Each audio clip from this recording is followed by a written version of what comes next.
Bayangkan, kamu sudah berlari kencang, tapi kamu tetap berada di level yang sama. Itulah yang sedang dikhawatirkan oleh banyak ekonom tentang Indonesia sekarang. Kita sudah berhasil naik menjadi negara berpendapatan menengah, tapi mampukah kita melangkah lebih jauh untuk menjadi negara maju? Atau justru kita akan stagnan, terjebak dalam situasi seperti ini?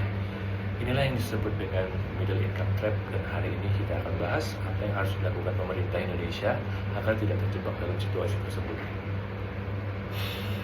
Yang pertama, istilah middle income trap pertama kali dipopulerkan oleh Bank Dunia pada tahun 2007 dalam laporan berjudul An East Asian Resonance Ideas of Economic Growth, yang artinya ada negara-negara yang berhasil keluar dari kemiskinan dan mencapai pendapatan menengah, tapi kemudian stagnan, tidak bisa naik ke level yang lebih maju atau menjadi negara maju.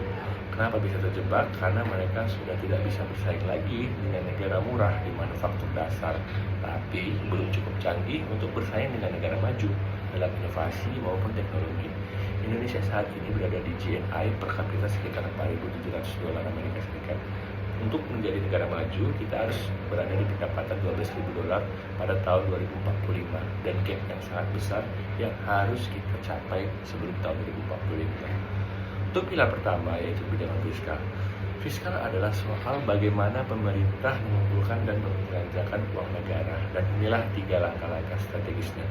Yang pertama adalah reformasi perpajakan. Rasio pajak Indonesia pada saat ini masih di bawah 12% dan jauh di bawah rata-rata negara OECD yang berada di 25%.